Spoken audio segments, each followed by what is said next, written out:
Good afternoon, everyone. And this is the afternoon session with a focus on repurposing. Some call it repositioning of drugs, and others call it off-label uses of products. I think we've been seeing tremendous growth of interest in this whole area, expanding the indications for either approved drugs, drugs with patent life left on them, drugs without patent life that are considered to be generics. And then there's another class of drugs that are still in investigation status for one indication, two indications, various indications. So I think that we have a lot of different issues to think about. We intermixed in this is the consideration of the therapeutic freedom of physicians to use a product for what they see as appropriate. So we know that quite a bit of prescribing occurs for off-label uses. In fact, there have been estimates of 20% or more. I think Dr. Bloom will speak about this a little bit more. Approximately 20% of prescriptions are for off-label uses. And in certain practices, such as with a focus on oncology, psychiatry, and pediatrics, we see up to 90% off-label use. Now, this may include things such as different dose, different route of administration, and certainly different indication for use. There's been some concern also about the occurrence of adverse events, which have been reported to be a little bit more severe and perhaps occur more frequently in off-label use. Perhaps that might be related to the fact that we don't know as much about use in different indications, and it also may be related that we don't understand the natural history of the disease as well. So it sort of presents some problems that we have to start to look at in a little bit more detail. In the United States, I'm with the National Institutes of Health, and we have several different programs, including new therapeutic uses for products that's run by Christine Colbus and NCATS, and we're from Chris Austin tonight, the director of NCATS. There's another program called Best Pharmaceuticals for Children Act, BPCA, which does an extensive look at the use of products in pediatric patients, and sort of does a gap analysis then to determine what studies are necessary and what studies could be done, and then they provide resources to have the studies done. The Orphan Products Office at FDA also has a focus on repurposing of drugs, and they enable the extension of the marketing exclusivity for those products that contain additional indications. Recently, Noel Southall from NCATS developed rare diseases repurposing databases and is working with FDA to develop this. So this information is readily available and you can find it. When we look back at, if you have a historical interest in on how some things work, back in the 1960s, there's a major project involving our Food and Drug Administration and the National Academy of Sciences. And those of you who are in their 60s or 70s now, as some of us are, may remember a program called DESI, Drug Efficacy Study Implementation.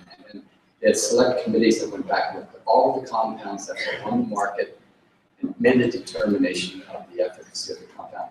And then this was precipitated by legislation to say we now have to show not only that a compound is safe, but also that it's effective. So this took many years and involved, I think it was over 16,000 or 3,000 compounds for 16,000 indications. So you can see the enormity of what we're looking at. I think that extends to today also, where we're looking at so many different products that have entered the marketplace, but there's a feeling and a perception that we didn't quite get all the indications, and I think it's perhaps some of it's related to the regulatory requirements of having very, very specific approval and indications for use, and having the studies to support those indications. And so we try to narrow the indications down, and narrow the studies down to a very finite population of possible responders. And so I think as we enter into the age, or continue moving into the age of personalized medicine, we're going to be looking more and more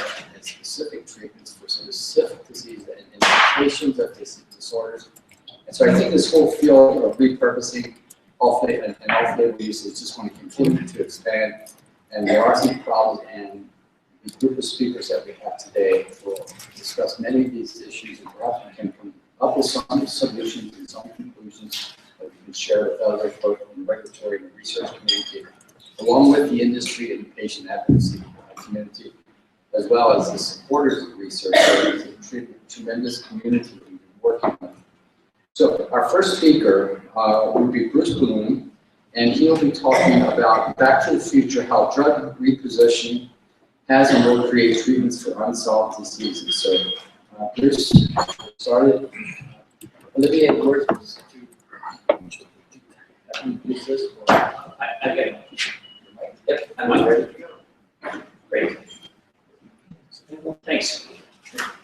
Well, thank you very much. I'm really pleased to be here, Olivia. Thank you for the invitation. And there's a group of speakers talking about drug repurposing, repositioning, rescue, all of those kinds of topics. So I have about 45 minutes to. Do you want me to stand in front of the podium? Okay. You want me to hold on to the sides too, so I don't fall over?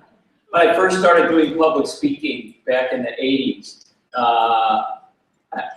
the first time I went there, I had a couple of people who came in to sort of evaluate me. And we took a break. It was an all-day session I was doing on risk management and healthcare. And at about 10:30, we took our first break. And I said, how did I do? And they said, well, you delivered the information really well, but you have to let go of the sides of the podium because you looked like you were so nervous. You were holding on, your knuckles were white. So whenever there's a podium here. Anyways, so what I want to talk about is how we're looking at, where do I have to point this? Any place in particular? Right. Do I have to turn it on?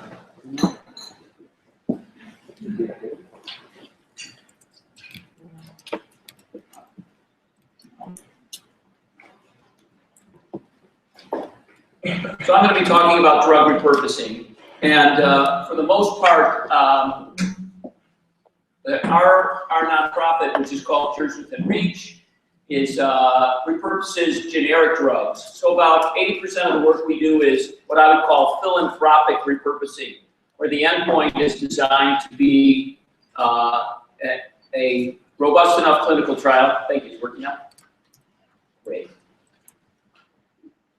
So a robust enough clinical trial that the results of which could be used by a physician to make a decision whether he or she wants to recommend this to the patient, and then the patient can make a decision. So our nonprofit is all involved with the repurposing, repositioning, and rescue of drugs, drug-like compounds that are used as nutraceuticals, devices, diagnostics, even changes in therapy, which I'll talk about quickly. And so the three things we do are connect people around the world of repurposing. We facilitate crowdsourcing and community, and we identify new economic engines, and I'll talk about that in a little bit. So why do we focus on repurposing? So we used to be a nonprofit. We started in 1998, and in 2009, we looked back at the 200 clinical trials that we had funded. 190 of them were in de novo medicine. So looking for a new gene, a new compound, a new target, making a new model. And we couldn't find a single occasion where any of those were actually touching patient lives. Inadvertently, we had funded 10 repurposing projects. And within 4 years of when those projects were started, 4 of them were already being used in the clinic off-label to save lives. And so we thought, well, we should really think about this. Why not look at repurposing? Is there a lot of repurposing out there? We had no idea. We hadn't done it on purpose. And when we evaluated, we polled researchers and clinicians and found out that 2/3 of the researchers we talked to had a project that they were willing to undertake in repurposing a drug or a device for an unsolved disease. And 25% of physicians said that they had a clinical observation that needed testing that they thought could make an impact on an unsolved disease. So that's why we focus on drug repurposing. And when you look at the statistics of this, so in the blue are the statistics on drug repurposing, and in the green are the statistics on de novo drug development. So the success ratios are much higher. We've been averaging over the last 5 years about 22% of all the clinical trials that we have funded have created a treatment that could be used off-label or is moving to commercialization. So that's a pretty high success rate. We're very good at picking these things. There's often very strong scientific evidence and clinical evidence for this. Versus when you're in de novo drug development, when you start at the beginning of the pipeline, only 1 out of every 10,000 makes it to market. But even in the phase 2, phase 3 areas, somewhere between 13 and 30% of those projects get to market. And so we're basically starting drug repurposing at sort of a phase 2, phase 3 portion. We know a lot about the safety of these drugs when they're given to patients. Some of the drugs we repurposed have been given to hundreds of millions of patients. And whereas when you do a de novo drug development, you don't know ultimately what's going to happen with those drugs. Our success rates have been in somewhere in the 1 to 3 years from the beginning of a clinical trial. We have results that could be used off-label in the patient. And even if they have to be driven through a market regulatory process, it's still much shorter than the time that it takes to get all the way to impact in de novo. And the last thing is the cost. So most of our projects, you'll see in a minute, when I show you some statistics, have been less than $500,000 between the ideation and the end of the clinical trial to get those kinds of things to patients. So here's some examples, and it's a very complicated slide, but what I wanted to focus on is these are 5 different ways that we've created clinical impact for patients. So the first one over on your left is a drug repurposing, where we repurposed the drug sirolimus for a disease called autoimmune lymphoproliferative syndrome. And when it worked, there were 5 other rare pediatric autoimmune diseases that sirolimus also did the same thing in. So we've now had 6 successes repurposing this generic drug, which costs now less than $5,000 a year, and on average in those patients saves somewhere around $40,000 in hospitalizations and other medical costs per patient per year. So a huge return on investment. The second one is a device repurposing, where we took an old device and repurposed it in a way that it's helping patients with neurodegenerative diseases like MS, Parkinson's, stroke, and others regain function, significant function. So patients that were walking with a walker, able to walk with a cane or unassisted within 2 weeks of undergoing, and this is now going through a commercialization process. The middle one is a proprietary drug repurposing a drug that's still patent protected, still somewhat expensive, but solving a rare disease condition for which there's no other effective therapy. The fourth one from your left is a change in therapy. So for autologous stem cell transplants, we're able to change how much of the lymphocytes are harvested and then given back to the patient, and the proportion of natural killer cells to make these autologous stem cell transplants more effective, from 50% complete remission to 70% complete remission, just by altering something that adds no cost, no time, and no side effects for the patient. And then the last one closest to me is a nutraceutical repurposing. all the drugs in that repurposing, all the compounds in that repurposing are things that you can buy at basically at the health food store or at the pharmacy that are not drugs but have strong biological impact and therefore are making a difference in saving the lives of children with a disease called familial dysautonomia. So we work in any of these particular areas. And this just has a lot of numbers on it, but what I want you to focus on is the number of patients globally that are impacted by the 13 successes we've had here. So that's one of the middle columns. Over 1.6 million patients around the world eligible to use one of these therapies, either off-label or because of a change in clinical success. That's a lot of people impacted by a very small amount of money. So the total amount we've spent so far to date on these 13 projects, $5.6 million. If you add in all the projects we funded, it's around $11 million, right? So just like we say it costs $2 billion to create a Denovo drug, that includes how much it costs to get that drug across the marketing approval, plus all the failed compounds that went in that same cycle. So this number out here might be 11 or $12 million. But the total impact, if you look at the cost savings per year possible for those patients on average, if every one of those patients was taking one of those drugs, we would be saving about $14 billion in projected healthcare costs just from repurposing things that already exist in the world with no need to do anything more. So what a powerful economic engine this is, what a powerful patient solution this can be, how quick it is and how low cost and how safe it is for people. And when you think about 100% of the patients never use any therapy, so let's just say only 1% of the patients around the world were using one of these 13 different approved uses, we'd be saving on average per year still $141 million on a $12 million or $5 million investment. So it's a significant ROI.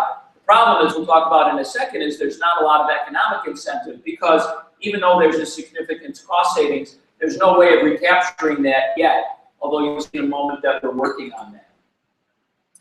So one of the things that we've been trying to do is to create more of these collaborations between funders, researchers, clinicians, patient organizations, government, industry, to make sure that more repurposing gets done, or at least more of those ideas get brought out into the sunlight so that if there is a funding organization or research institution or a company that wants to do them, those can get done. So, in the olden days, we used to do clinical style medicine where everything was done in a very collaborative way.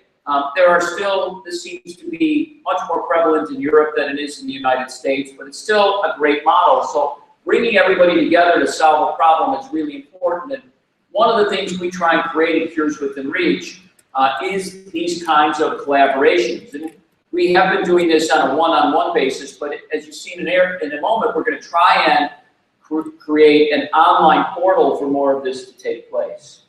It's very difficult to create it in person. Everybody's busy, and this one-to-one model works well, but it's not scalable and it's expensive. So our modern solution is something called Cure Accelerator, which is an online platform. You're all welcome to join. There's no cost. Just go to cureaccelerator.org and you can sign up. It takes about 30 seconds. We launched this with a grant from the Robert Wood Johnson Foundation, a very large US-based foundation, who said they were interested in helping us create more of this global collaboration around drug repurposing. And so it allows funders, researchers, clinicians, patient organizations, industry, government, everybody to get together in the same place to try and promote as much drug repurposing as possible. So we launched in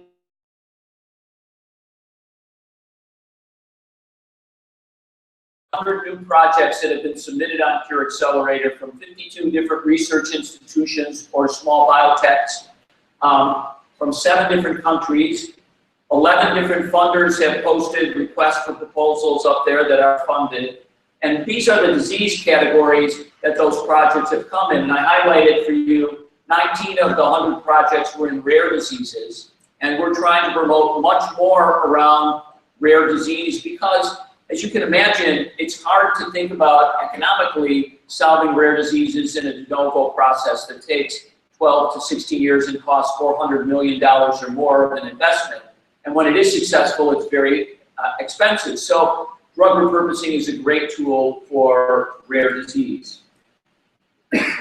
So there's three main stakeholder categories on Cure Accelerator: researchers and clinicians. This also includes small biotechs and industry. They have ideas that they need funding for so that they can prove through a proof of concept clinical trial that a repurposed drug might work. Funders who want research to happen so that the patients they care about the most can get some kind of solution. And so they put out funding or requests for proposals, and then everyone can participate in discussions around what's the best way to do this, how should we create these collaborations, what tools do I have that could be useful, how do I find people to collaborate with. And so these are just screenshots of what the screens might look like, but over on that, request for proposals. So you would just click on one of those and it would give you the details of how much money is available, you know, how long do you have before you have to submit, how long can the projects be, are there any restrictions. Over here in this one, you see there's a list of projects. You click on one of those, you get the details of what the clinical protocol is going to be, how many patients are in it, how much it's going to cost, what the support is for it. And then on the red, the discussion. So you click on one of those and add whatever information you want and read what other people have put in there. So we're hoping to continue to grow this. Right now we have close to 1,000 users since June. Our hope is by the end of this calendar year we'll have somewhere around 2,500 users. We're hoping to have 100 research institutions participating by that time. And we just had a new set of enhancements that went live last week that includes an industry portal and some other ways for industry to be much more involved.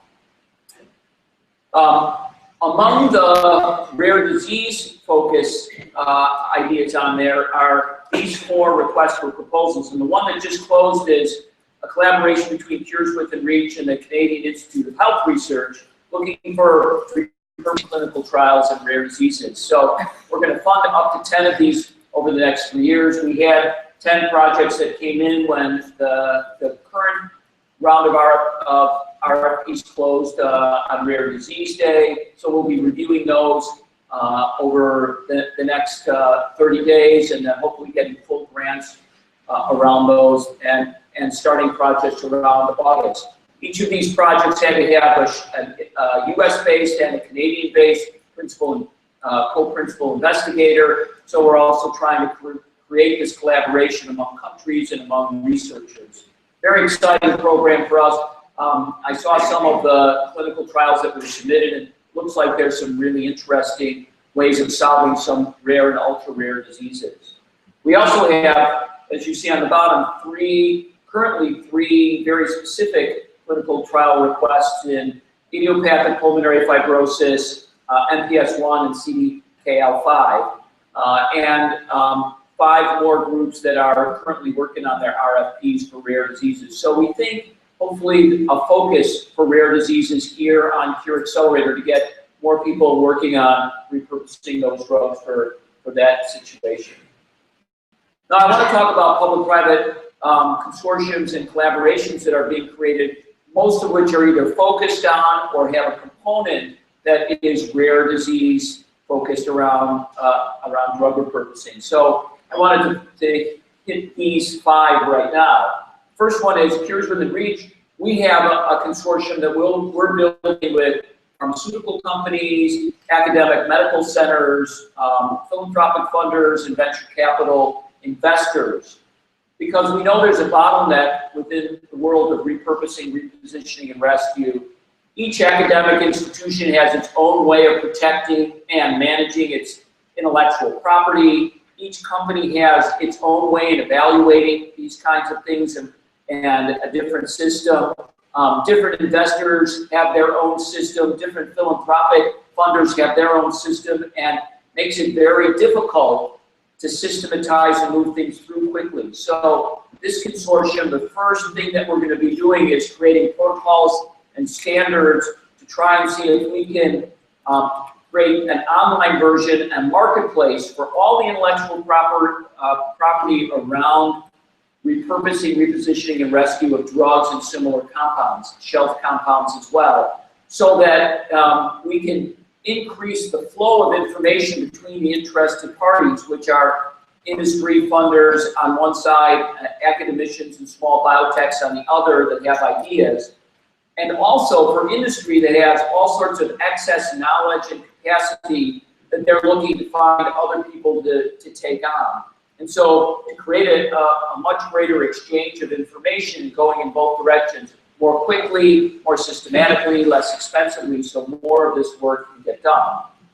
MRC Technology Group in the UK, as well as NCATS in the US, both have created ways of helping pharmaceutical companies repurpose assets that are deprioritized or shelved, and those especially MRCT has created much more of a consortium model like Neuromap and some of the other things that it's doing to really try and grab people from all different stakeholder sectors to work together to move things forward more quickly. There's a group called Open Facts that is mostly EU focused, trying to grab all sorts of databases together in a way that's useful for people to be able to sort through how you might use a computational biology solution to identify unique compounds or things that might help in the rare disease world. ADDC is a US-based, EU-based academic group. There's now 5 or 6 different institutions all working together to try and figure out how do we do more drug repurposing around rare diseases. And then I was at a meeting the other day in California around pediatric oncology, and there were 5 different pharmaceutical companies who are already created their own pre-competitive consortium to share ways of sorting through compounds and diseases.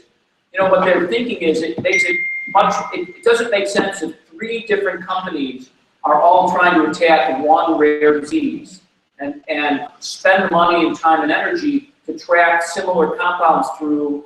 They should find a way to work together, pick the one that looks the best, and work together. That saves money, it saves time, it saves competition, and it frees up resources to work on other rare diseases. And so it's great to see the pharmaceutical industry doing that on their own. I think these pre-competitive consortia are going to be a great support, especially around computational biology and other ways of sorting through data and creating data that help make decisions.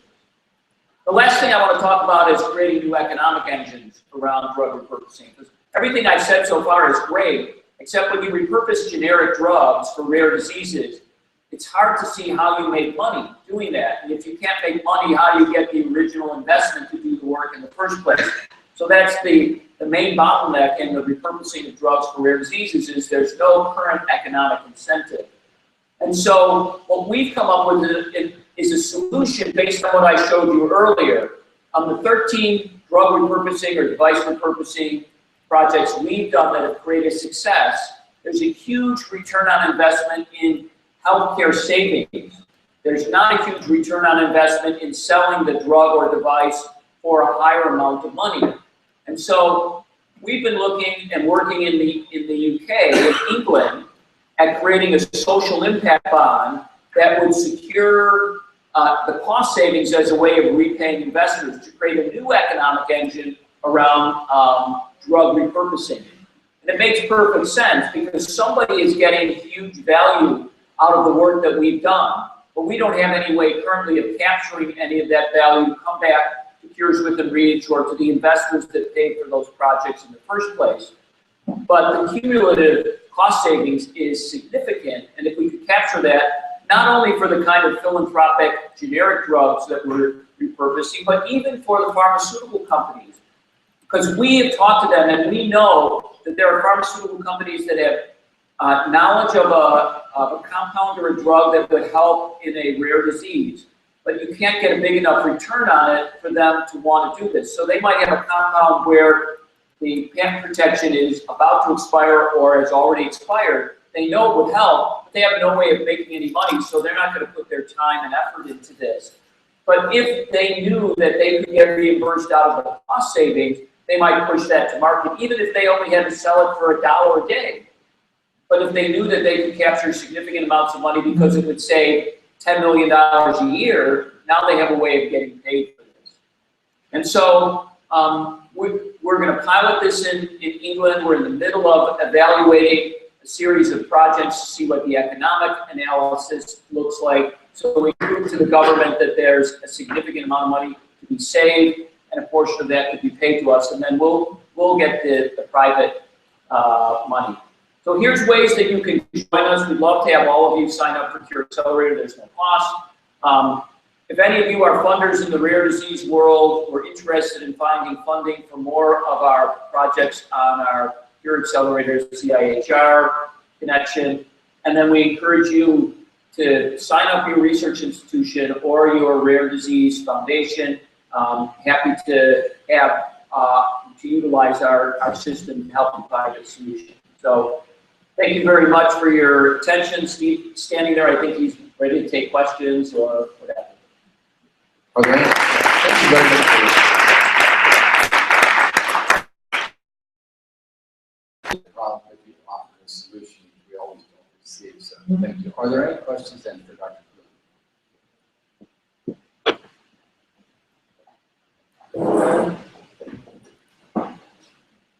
Martina Bernal from Amsterdam. Thank you for a real nice story.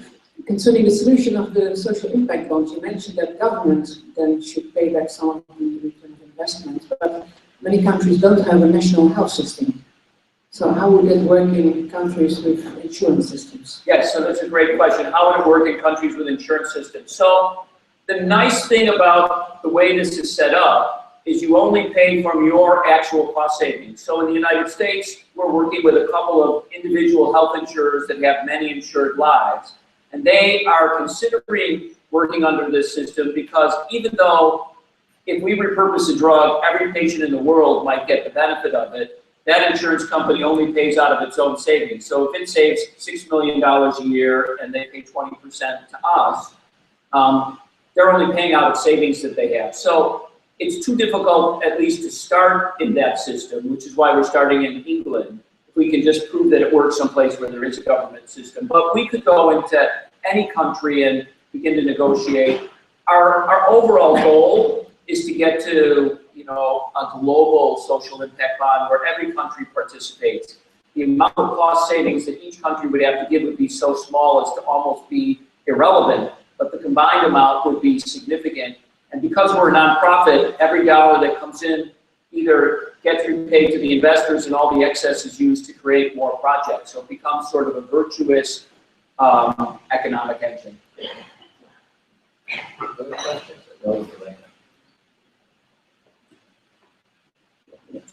Thank you, Bruce. So, Tim from Helix. I was wondering for the social impact bond, what were the things that could accelerate that project and lower down the barriers to get this implemented as quickly as possible, because the impact could be huge? Great. So the question is, how do you break down the barriers and get more of this done? So right now, the thing that we're doing is doing an economic analysis around a particular set of rare disease repurposing projects to show what the potential impact would be, and then how would you measure it if you were the government to see that this impact was really happening.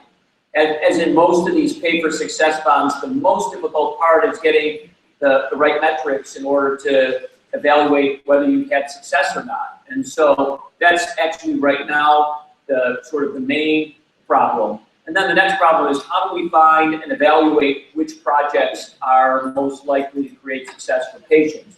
Because without the patient success, there's no health savings. But my personal feeling is that's not going to be difficult. Whenever we do a request for proposals, about 20% are rare disease projects.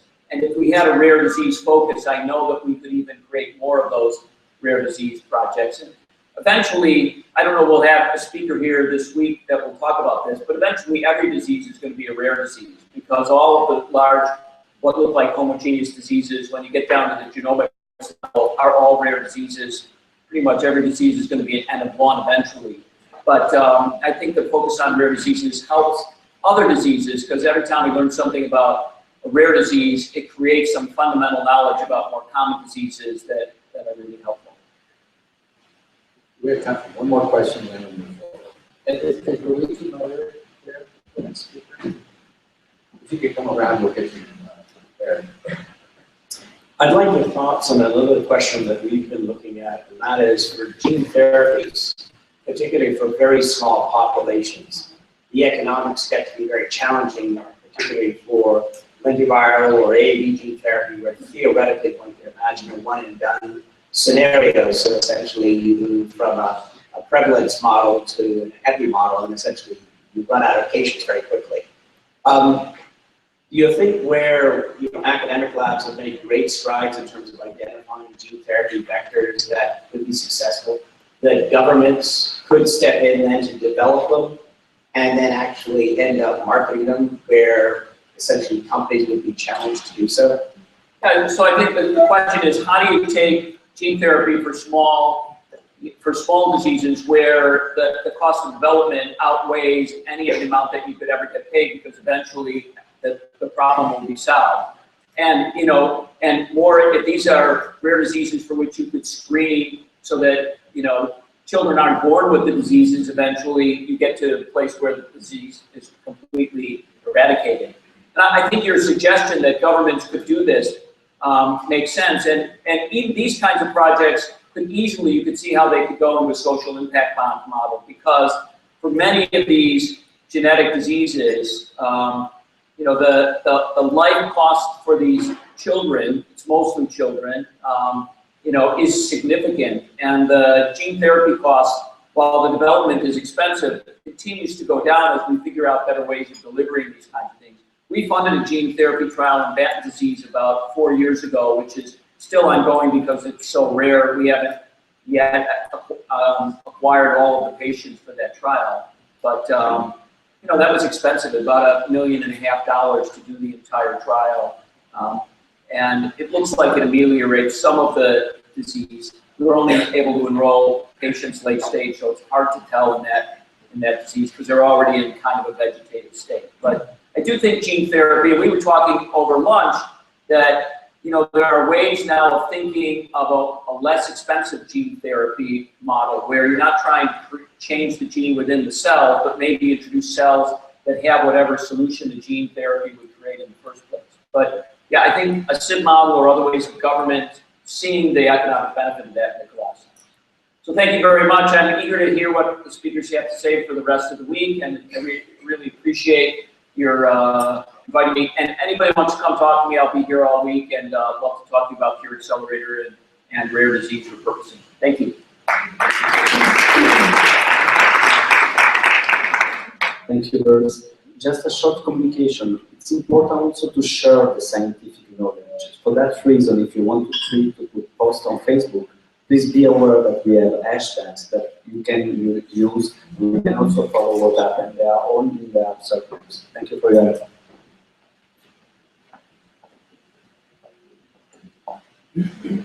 Okay, our next speaker, Luigi Maieri from Italy. He'll discuss the drug reposition for personalized therapy of cystic fibrosis. Good afternoon, and thank you very much. Good afternoon, and thank you very much for this kind invitation. I'm very, very professional people as well. Okay. We're talking about personalized therapy. Let me start with precision medicine. This is a sentence from Nicholas Carr. This is appeared on Nature on the last April. And he says that every day millions of people are taking medication and will not have them. This is a very strong sentence. And researchers often are really disappointed with drug experimentation in the large population-based trials. Sometimes there are inconsistent results and also conflicting results. And this implies that other studies should follow this, because other studies require to validate the effectivity. effectiveness of intervention, as well as to establish the background, still lacking before experimentation. And moreover, discordance in the therapeutic response rate to different drugs may complicate the analysis of pooled data in large-scale trials. And this is really important because the emerging of precision medicine posits that treatment should benefit patients and not disease. Therefore, precision medicine also meant the P4 medicine, personalized, predictive, preventive, participatory. And this implies that we should target the right medicine to the right patients in the right time frame. Therefore, we need a different way of testing intervention in clinical trials, and emerging evidence indicate N of 1 trials and not average response to therapy is the main goal to be achieved after a clinical trial. And in this case, if we are able to collect enough data in a sufficient long time period, and we have the appropriate control interventions, the trial participant can be confidently identified as a responder or non-responder to treatment. Cystic fibrosis is the paradigm of heterogeneity in patient response rate to treatment, also in patients bearing the same genotype, for example, in homozygous syndrome. Therefore, we have a big, high discrepancy in the response rate. And CF is a lethal genetic disease resulting from mutation in the CFTR gene, coding for a protein function is a chloride channel alkaline of epithelial cells.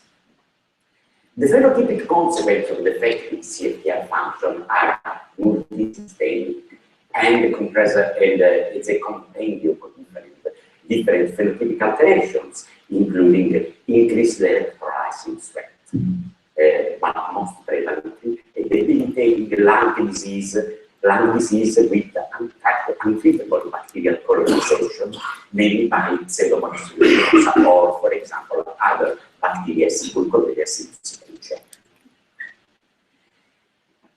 CF is a rather common disease. It's quite common disease, but approximately 2,000 mutations in CFTR. Therefore, the single mutations are rare disease.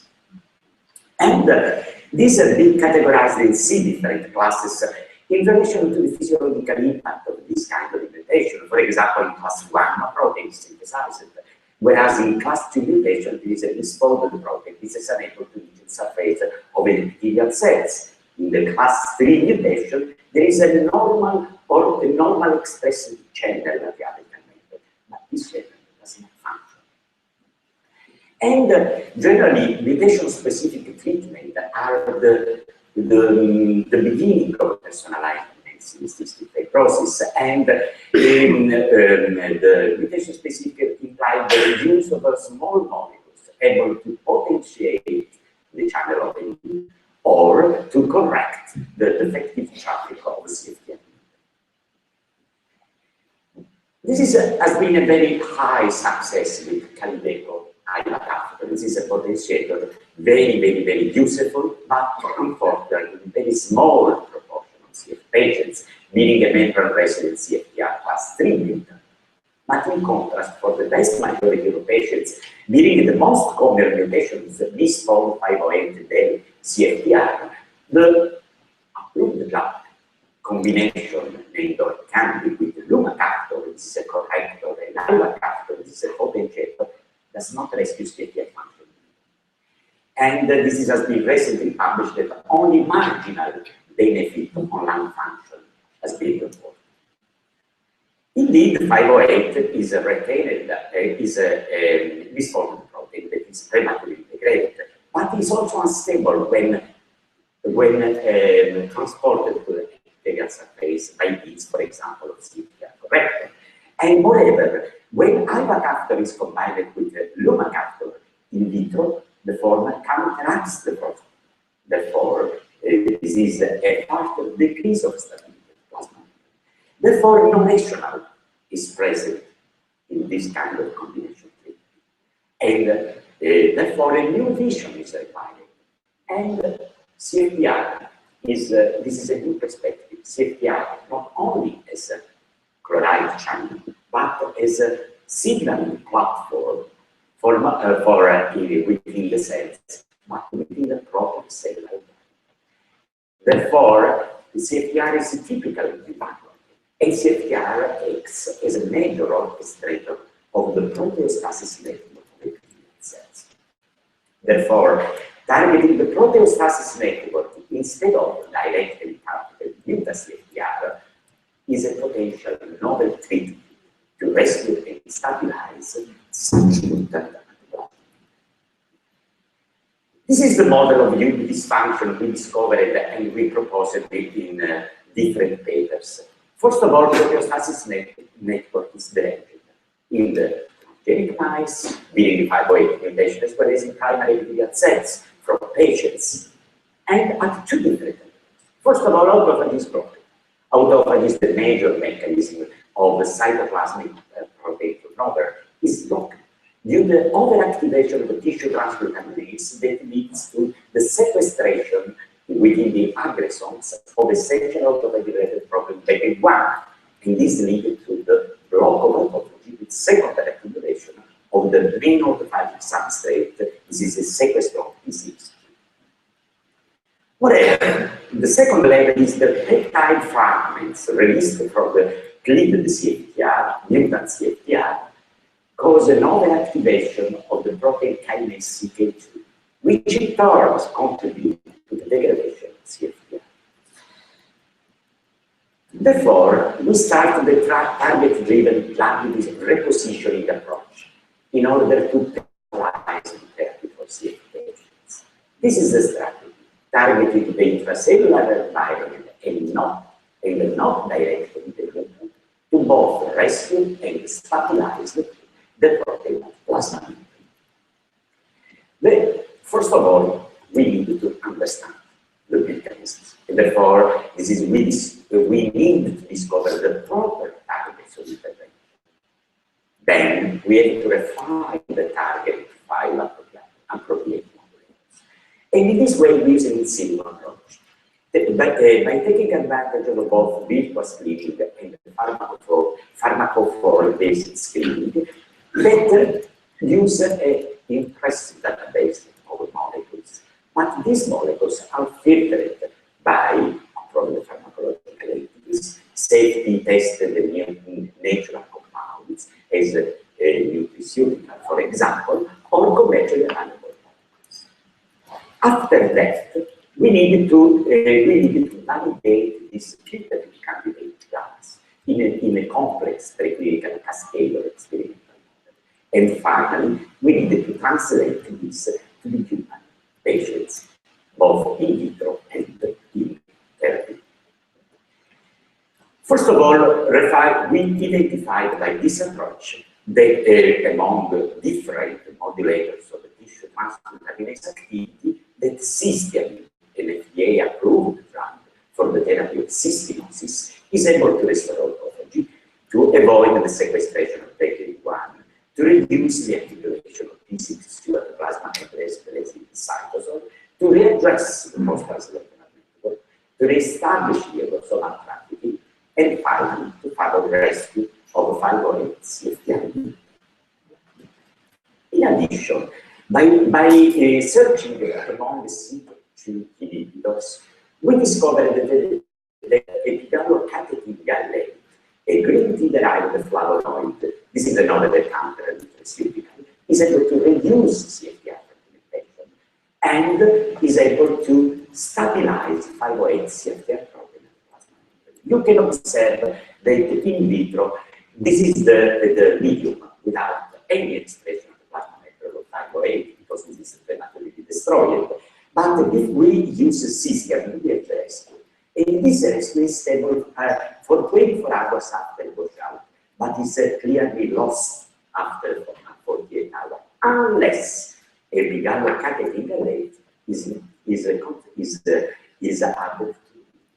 Therefore, epigallocatechin gallate, GCG, is able to stabilize the CFTR mutant after that it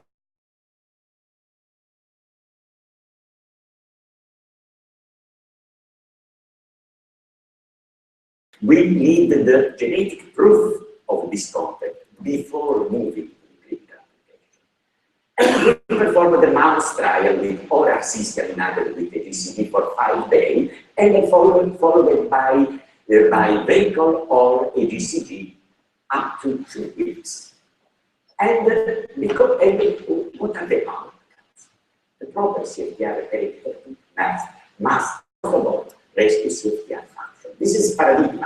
This is really important because we need to demonstrate that the combination treatment acts on target according to the principle of the hypothesis of the design. Moreover, this treatment should be able to restore the mechanism underpinning the hypothesis of drug design. First of all, to establish autophagy. Next, this treatment must improve system of time and eventually lead to clinical benefit. What information for this clinical application? Which patients may benefit from therapy? Whether the treatment acts on target and in agreement with the curative mechanism of action. What are the most important biomarkers of the disease? We treated the 508 homozygous mice, and we found that these are responded. The combination treatments, therefore, act on targets. This is just an example of CFTR assessment, both in vivo by rectal, measurement of rectal potential difference. You can observe that after cysteamine, there is the depolarization of the membrane, and as well as in the intestine, mounted usage chamber mix. But really the very interesting finding is that one copy of 508 is enough to be targeted by our treatment. And we realized this by backcrossing knockout mice and 508 homozygous mice. To have the genetic proof that protein is required for this, we found that knockout mice are not respondent because protein is absent, therefore no protein is restable.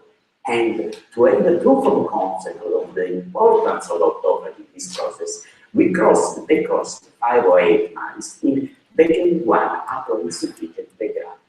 And these mice are not responders as well. Therefore, autophagy is strictly required for the action of this combination. Moreover, this is the dramatic decrease of lung inflammation as revealed by IL-8 and TNF-alpha assessment in the lung homogeneity. And finally, is able to increase mice survival. These mice used to die within the first week of life when they are kept at a normal diet. They need a liquid diet, a special diet, to avoid intestinal obstruction. Well, when we put these mice on normal diet, we have a dramatic increase of survival until 6 years. In addition, we have weight gain, impressive weight gain in this kind of mice. Therefore, we are ready to move to the patients. And the precision medicine poses that indicators of drug efficacy must be available. Appropriate biomarkers could help clinicians two different levels. First of all, to predict the putative individual responsibility to candidate drugs before treatment. This could influence the decision to treat or not treat. Moreover, they should have been useful to monitor the early stage of disease reversal during treatment, before any long-term clinical benefit become evident. Therefore, moreover, these biomarkers should be feasible, affordable, because we need to repeat the assessment of the mice, both before treatment and at different times during treatment. And therefore, we launched the phase 2 clinical trial by using cysteamine as well as epigallocatechin. And we performed the phase 2 clinical trial approved by local ethical committee by Italian regulatory agency drug, and because we received the orphan drug designation for the use of cystic fibrosis. And we enrolled 52 consenting among the 74 eligible CF patients, and these patients were consecutively enrolled to receive systemic nitrate and or AGCG. These patients were divided in different cohorts according to the genotype. For example, homozygous for fibroid mutation, patients carrying one copy of fibroid and others with mutation, both class 2 mutation or class 1 mutation without any protein synthesized, or two different mutations other than fibroid. 10 patients were left untreated, just as a standard of care control. But before treatment, we performed the in vitro culture of freshly isolated nasal epithelial cells collected by nasal brushing. This is a very safe and affordable procedure when accepted from patients because it's extremely easy to be done. And we cultured these samples in the presence of CG to follow CFTR rescue, followed by AGCG for up to 24 hours to assess plasma stability. What are the outcomes? Of course, functional biomarkers. What means functional biomarker? Rescue and stability of CFTR are not only functional, also protein, because the detection of nature made CFTR protein is an internal validation of the assessment of CFTR function. Whatever, and this could indicate whether or not this treatment at all targets. Restoration of the autophagy flux, this is a mechanistic biomarker, and they indicate whether or not the treatment is in agreement with the mechanisms underpinning the hypothesis of drug design. Whatever a biomarker of inflammation, the reduction of TNF-alpha in the allelic transcript indicate whether or not the treatment could impact on disease phenotype. These are the results. You can observe that patients with 508 or other class 2 misfolded mutants. This is a novelty because other class 2 misfolded mutants we have as 508 because this is really important for the patients. And these patients, these samples, patient samples, respond to the combination. These patients dealing 2 class 1 CFTR mutants, not protein responders, are not responding. Whenever we move to treatment in vivo, and this is a scheduled treatment, this is not important to describe in detail this, but you can observe that we use a window of 4 or maximum 8 weeks of combination. This is the combination treatment is restricted to a very short period. And what are the outcomes? Restore CFTR function. But in clinics, we need 2 levels of assessment. One is nasal brushing as well, but the other one is sweat chloride concentration, because it's best surrogate clinical marker of CFTR function. And therefore, we measure sweat chloride level and the rate of chloride flux in nasal cells. As a secondary endpoint, we measure restoration of autophagy in nasal cells, decrease of inflammatory parameters in patients' food, and spirometry assessment, as measured in figure 1. Percentage. Okay, well, this is the glance to the analysis of pooled data. Okay, the treatment is able to dramatically reduce the concentration and to increase at the same time the function at the nasal level. This means increased function, reduction of chloride in sweat. This means increased function, increase of secretion of chloride in the nasal cells. And this is the protein. The protein is in agreement with this. Moreover, 2 sweat tests and protein and function nasal brushing correlate, inversely correlate very well, but significant. Whatever we have in the sputum of patients, a decrease of inflammatory cytokine. And finally, we have an improvement of lung inflammation. You can observe that it is an improvement of 4 point percentage. This is important because this is a very short period. We achieved the 3%, 3-4 percentage point of FIV1 in just 4 weeks of treatment. But the most important thing is the analysis of the proportion of the patients we make the pre-specified primary endpoint. This is the analysis of individual responsiveness to treatment in order to avoid the heterogeneity of responsiveness in the CF patients. And we impose the two different, very stringent criteria. A decrease of chloride level below the limits of intra-individual variability when described in literature. Therefore, we impose a very strong cutoff, coupled to increase of CFTR function and CD muscle cells. Here the results. In vivo, we have the 26 among the 77% about of the patients are responding.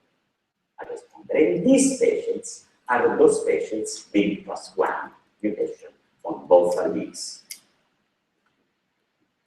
Moreover, we analyze the proportion of a responder. We mean responder, these patients who fulfilled the primary endpoint criteria.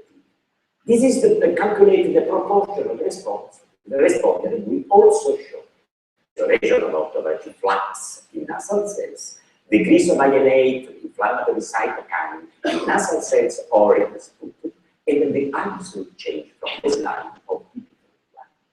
Why this? Because we must take into account that decreasing the lung inflammation and increasing the FIV1 in the absence of any evidence of rescue CFTR functioning protein may reflect off-target effect.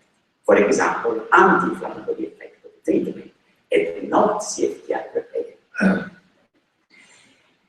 These are the results. All responders restore autophagy. All responders restore autophagy. This implies that the mechanisms by which CFTR are restored is the restoration of autophagy, as we have demonstrated in preclinical data in cells and in mice. Moreover, 84% of responders decrease the inflammatory cytokine below the cutoff we pre-established before clinical study. And although this is a very short-term trial, as discussed before, 50% of responders increased FIV1 up to more than 4 percentage points relative to baseline. Very interestingly, this gain, this reduction in lung inflammation, and this gain in lung function were conserved for a while, for the 4 weeks at least, after the end of the treatment. And the last 2 slides means that the analysis of biomarker, all responders to the treatment in vivo manifested the rescue of the CFTR function in vitro. This is very highly sensitive. And the majority of the patients who had the rescue of CFTR function and protein in vitro were responders. Therefore, rescue more than 50% of function of CFTR protein in vitro could support the clinical decision to treat in the future, with very high absolute negative predictive value and very good positive predictive value.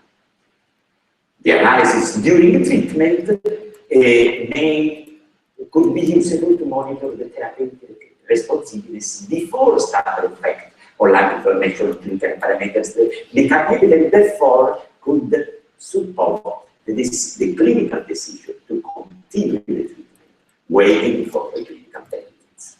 In conclusion, this drug repositioning strategy aims at refining disease-relevant targets for the action of safe repurposing. This is a new perspective in drug discovery because it integrates translational and reverse translational approach. Indeed, moves from bench to bedside and back, because the effect of candidate drugs in patient samples dictate the rules for a refined other drug discovery program.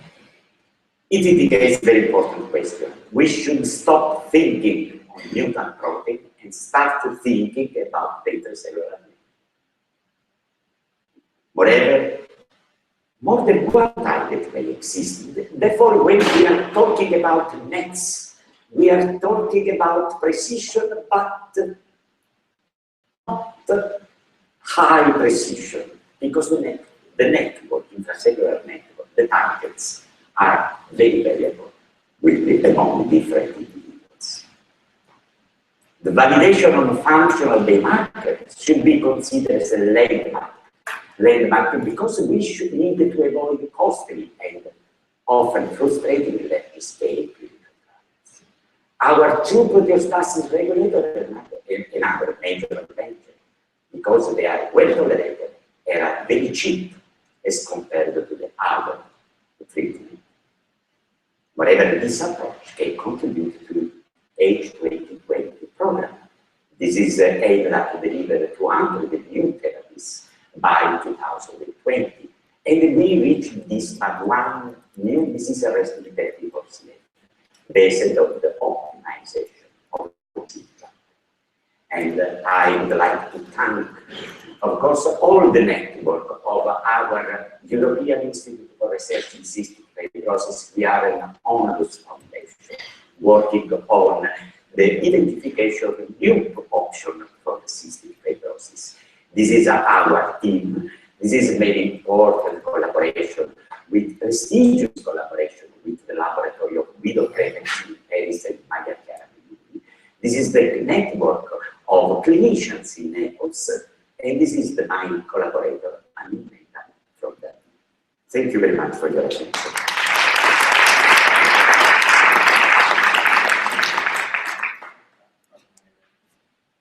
Other question, I have one quick question. Now that you have this discovery, congratulations on that. Are you finding patients being placed on cysteamine? I'm sorry, Are you finding patients being placed on cysteamine? Yeah. Just as a repurpose, or just as a part of clinical practice? Is this starting to happen? Yeah. Where patients are outside of the study are being placed on cysteamine as treatment? Off-label use. Yes, no, okay, we applied, okay, I didn't understand your question because we applied for a pilot clinical trial to the regulatory agency. And they approved this kind of, as a pilot study, as an experimental trial.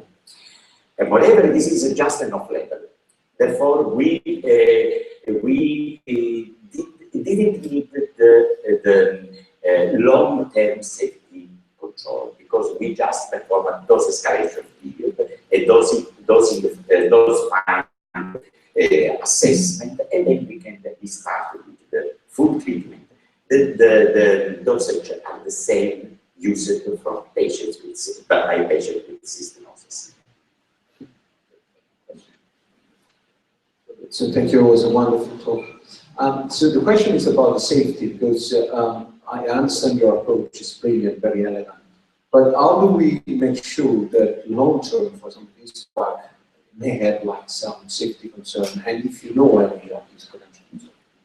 Thank you very much for this question. I didn't talk about the adverse events because this is the study is going to be published. We didn't have time to do this. Okay, the adverse events are absolutely similar to those registered in cystinosis. Some patients experienced the abdominal nausea and vomiting.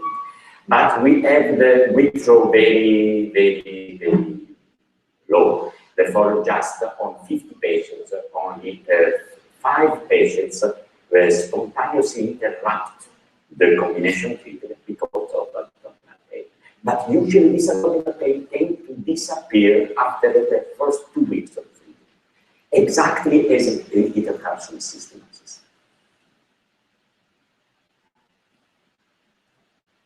Any other questions? Thank you very much. Thank you. Our next speaker from the University of Freiburg is Lena Bruckner-Tuchman, and she will speak on repurposing losartan to ameliorate dystrophic epidermolysis bullosa. Thank you very much. Thank you very much for the kind invitation to present our work in this prestigious and interesting conference. I am talking about the project which has been going on for quite a long time already and is currently supported by eRare. The project is called EPTERA. It is 4 partners from 3 European countries and 1 partner from Canada. We have started EPTERA 8 months or 10 months ago and are now expanding on the project. The skin is a wonderful organ to study. There are more than 400 genetic rare skin diseases with a very broad spectrum, as you can see here.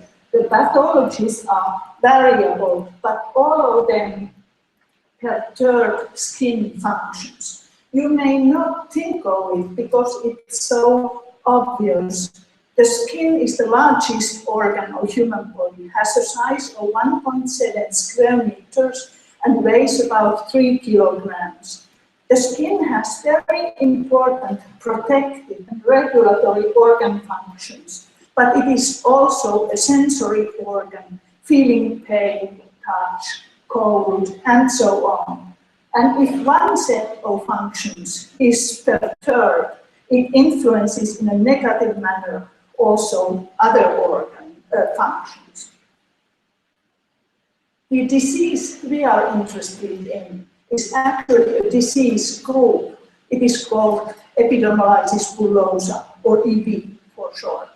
It is a group of diseases which are all characterized by mechanically induced skin blistering. Minor trauma, minor shearing forces cause skin blistering and wounds, and a whole host of secondary symptoms and organ involvement. These are the symptoms that all patients who suffer from EB have.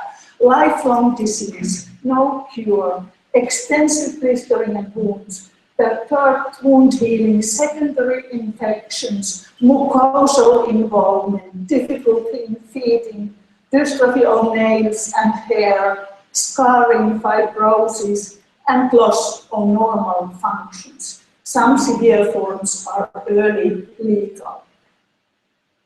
We have established in Freiburg an EB center some 15 years ago. This was started when the German Ministry for Education and Research announced a call for excellence networks for rare diseases.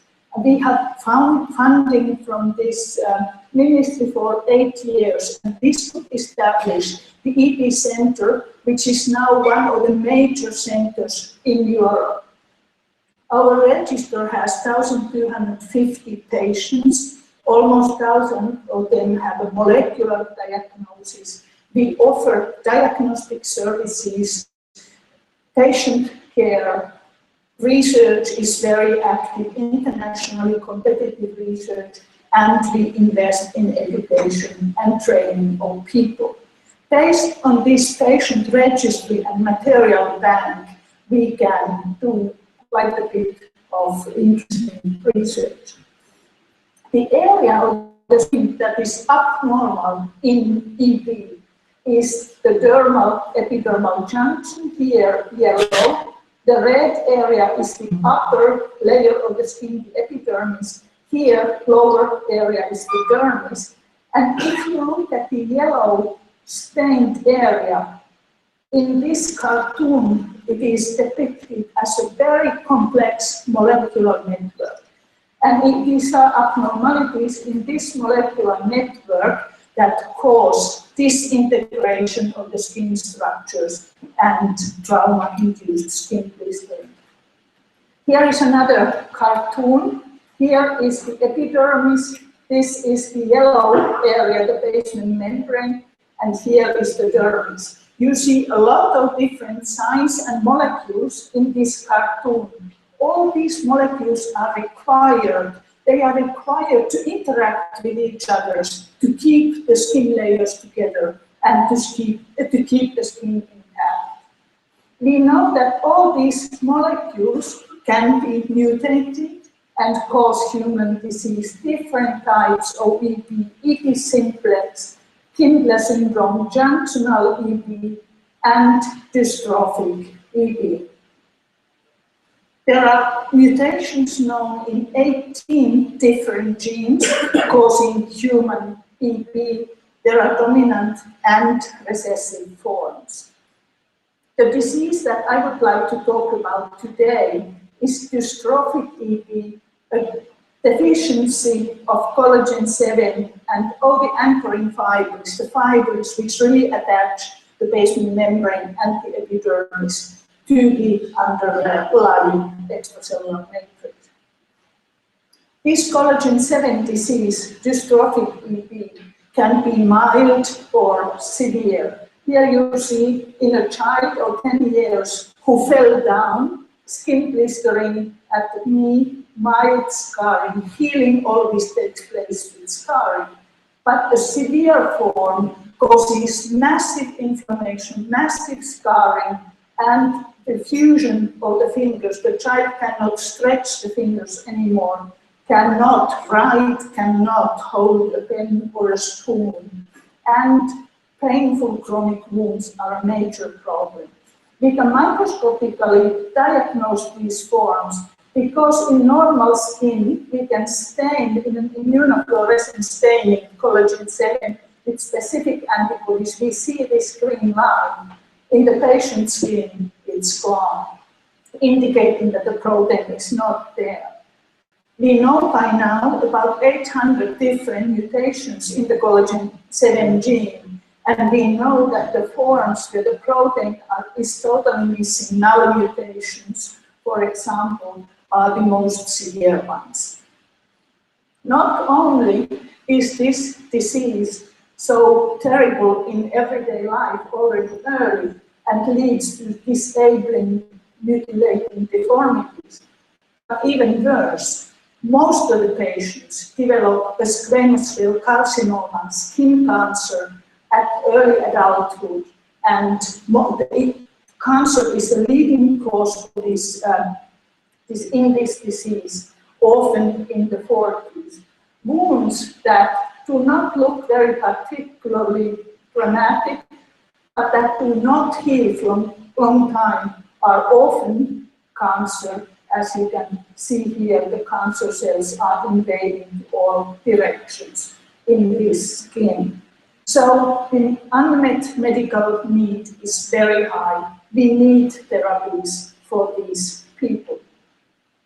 So we have taken the approach to develop therapeutic strategies through understanding the disease mechanisms. The persons who have been really involved in this are Alex Newström, Jörn Daniel, and Veronica Pauli.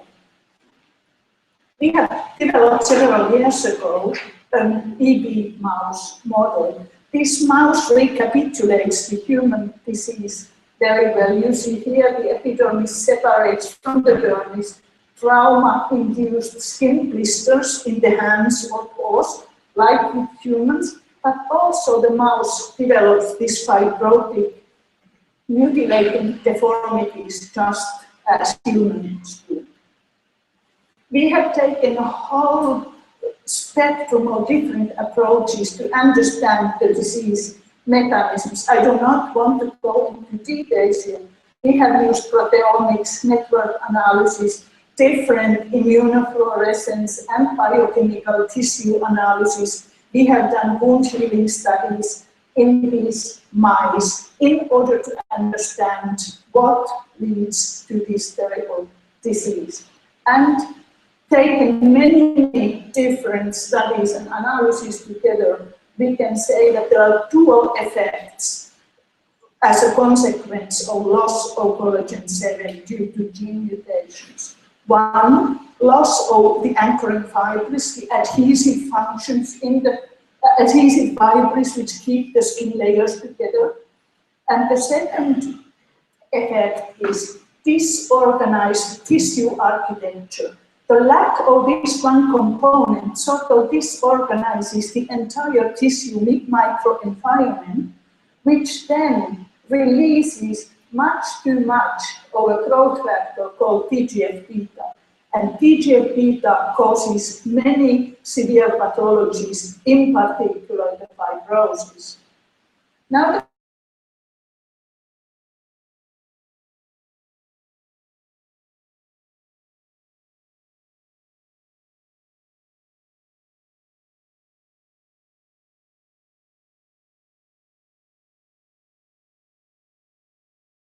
DMPA and TPA, two chemicals that induce cancer. In normal mice, they cause benign papillomas, like warts, tumors which look good and are just ugly, but they are not dangerous. In our eating mice, these chemicals induce no papillomas, but non-healing crusty wounds, just like in the patients. And when we biopsy these wounds, we see invading skin cancer. So this mouse model, the chemical cancer induction, was the suitable model to study human cancer development. And putting, again, a lot of different analyses together, we can summarize that in these mice and in the tumors, the basement membrane is disintegrated. Podoclanin, which is an invasion marker, the tumor aggressivity marker, is very high. And again, TGF-beta and its downstream targets are very strongly expressed. This all comes to the effect that the connective tissue around the tumor, collagen 1 is a marker of that, is very dense and very stiff. In this picroserious red staining, you can see stiff tissue. And here, the TGF-beta signaling, the tumor and its surroundings interact with each other. And at the end, cancer cells react to the stiff environment by becoming more aggressive. And since the basement membrane is usually a protective structure is disorganized, the tumor can quickly invade and behave in an aggressive manner. So all of these things indicate that TGF-beta may be an important factor and the therapeutic target in this disease. So to our good luck, the EB-Thera partner 3 in Rome, observed an interesting family, identical twins. Both have dystrophic EP, both have the same mutation, both have similar collagen 7 levels in their skin, but they look very, very different. One twin is very severely affected, the other one has very mild disease. Again here, analysis of the skin could show that this severely affected twin has high TGF-beta activity, the other one has low TGF-beta activity, and we now know what the modulating molecule is. The molecule is called decorin. It is a small proteoglycan in the skin, and it can bind TGF-beta and neutralize it. So lots of decorin constitutionally, low TGF-beta activity, and mild EP, and vice versa. So now we know that TGF-beta is important here. And that naturally let us then ask therapeutic questions. Could we revert the unremitting blistering and ceasing abnormal wound healing to prevent fibrosis and skin cancer? If so, which therapeutic agents should be chosen? Can we achieve cure? Or could we ameliorate symptoms if cure is not possible? We know from worldwide studies, gene therapies, RNA-based therapies, cell therapy testing, cure is very, very challenging.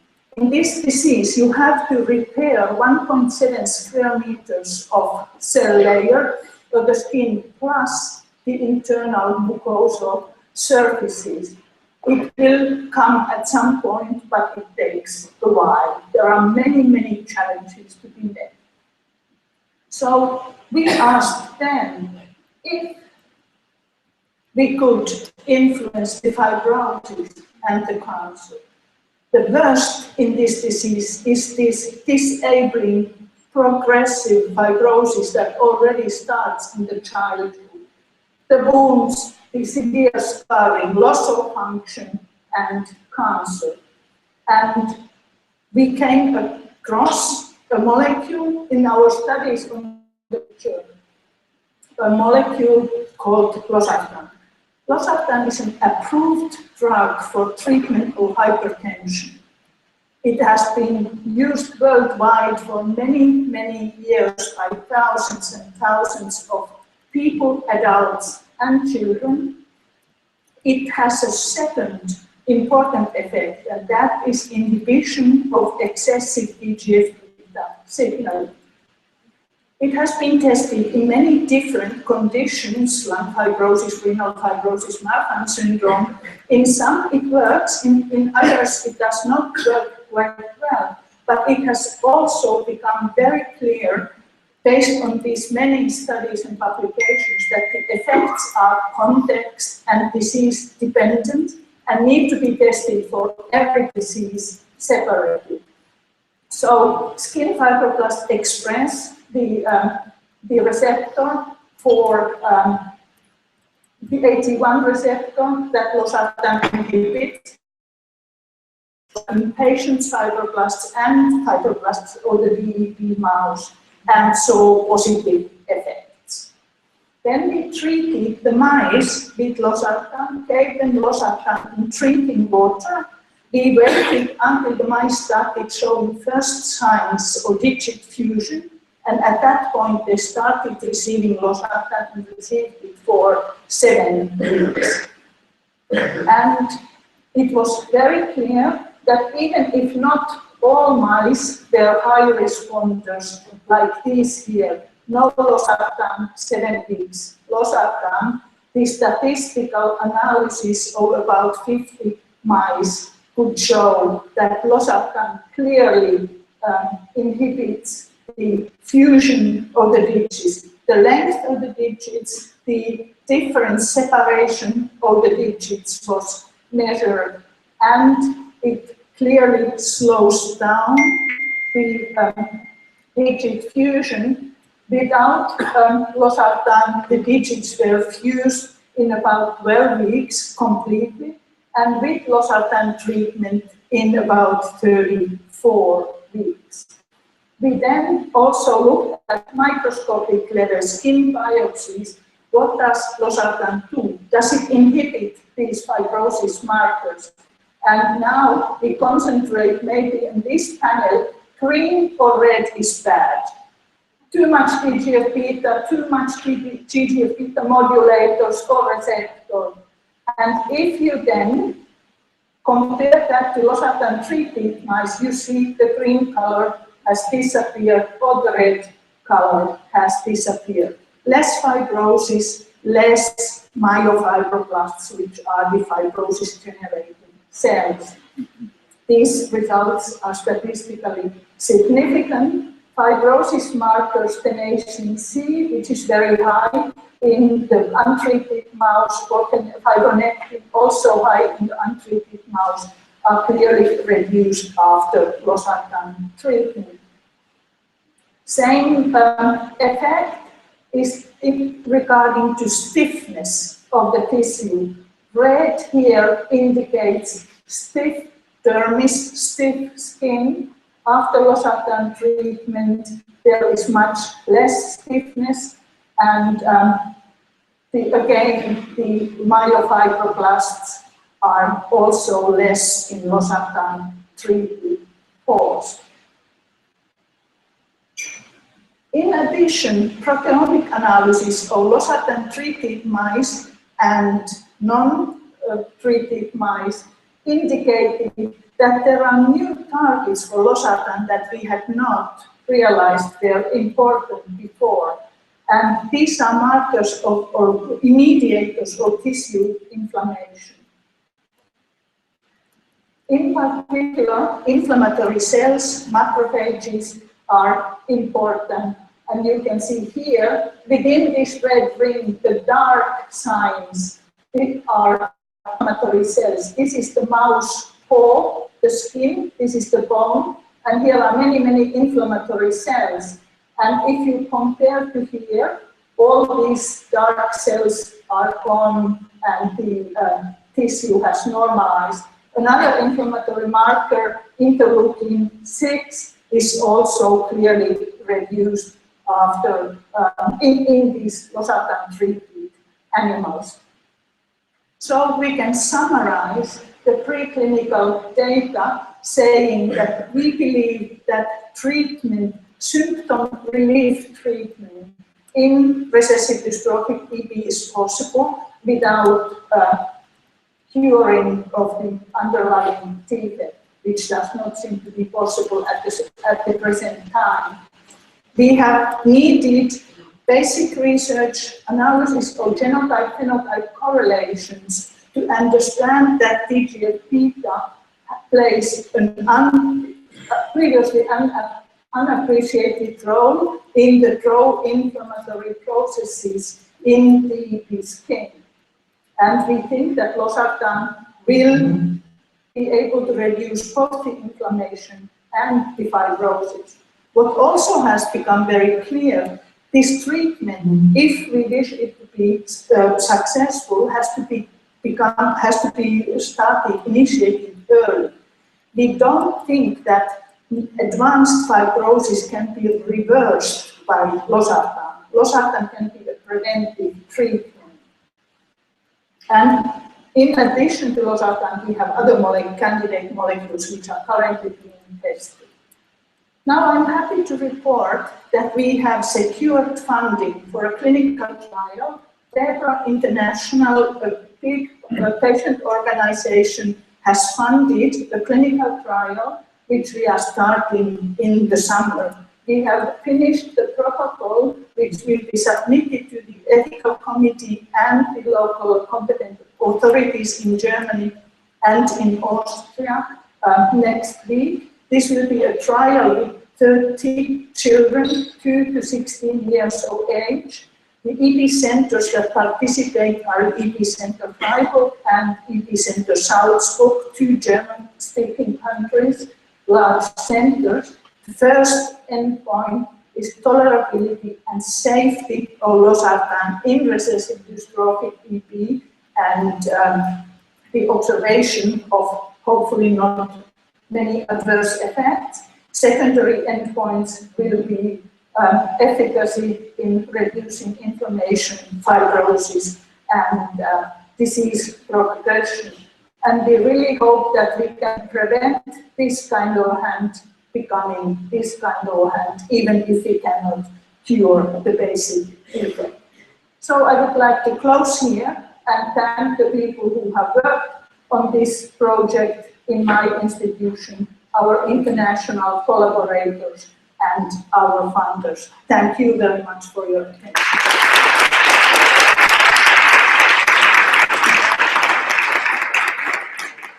Thank you.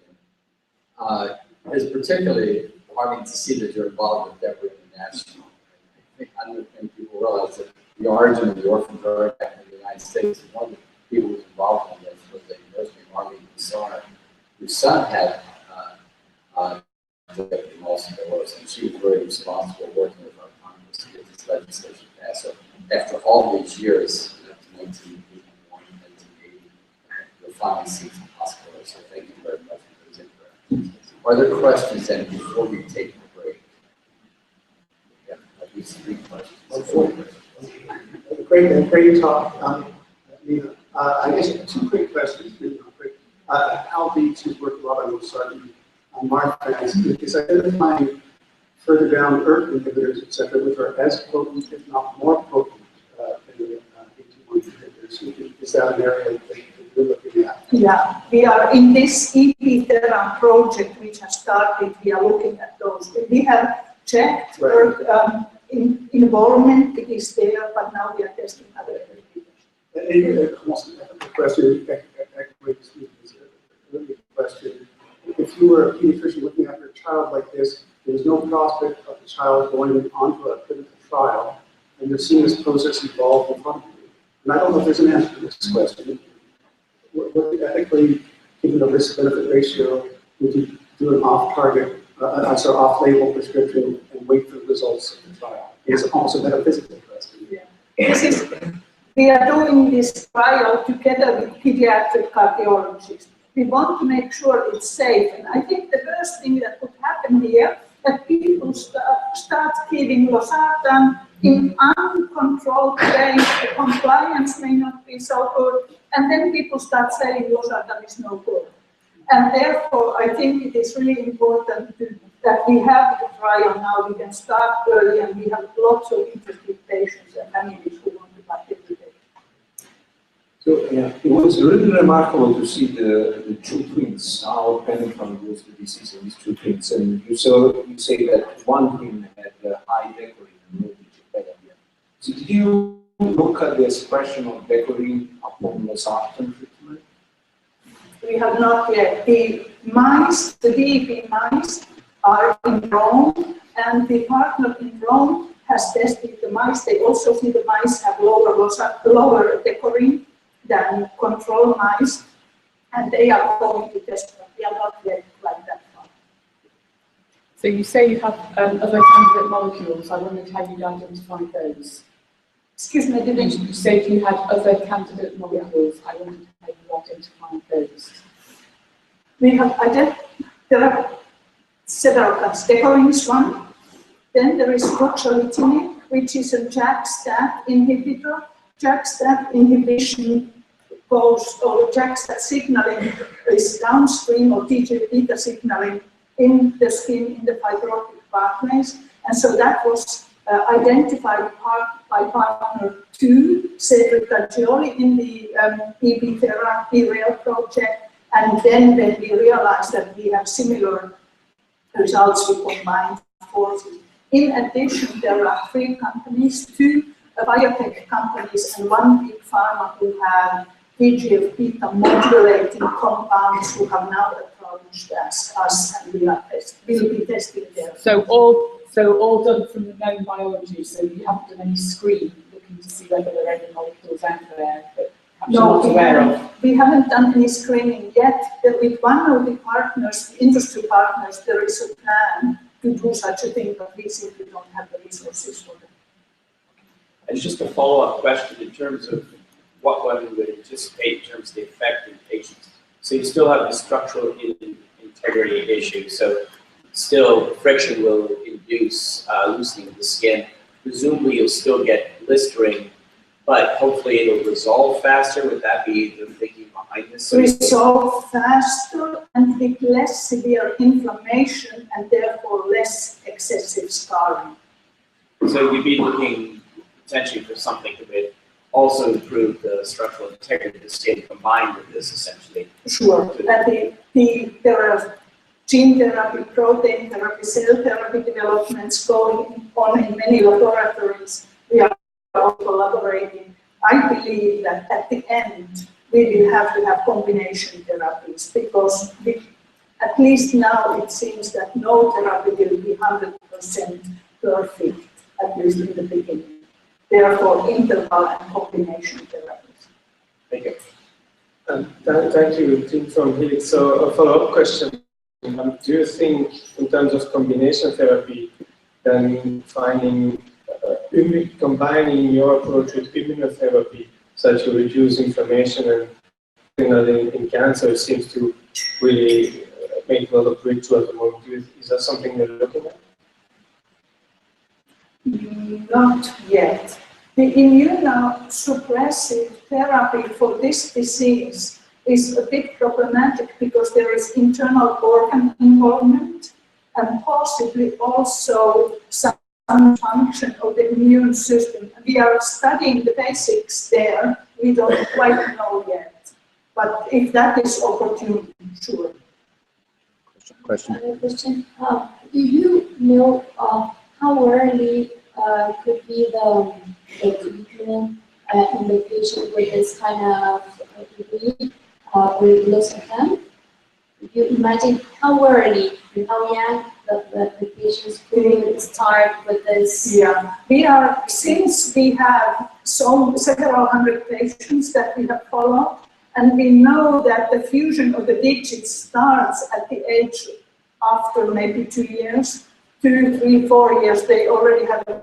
And therefore, after consulting the cardiologists and knowing that the drug should be safe, we have now said we will start a clinical trial from the age of 25 months, 2 years and older, because we want to prevent the fusion. Yeah, I think we'll end with that. If anyone else has additional questions after this speech, I think it's very important to continue the discussion, but unfortunately we do run out of time. And so we're going to take about a 15, 20-minute break to 4:05.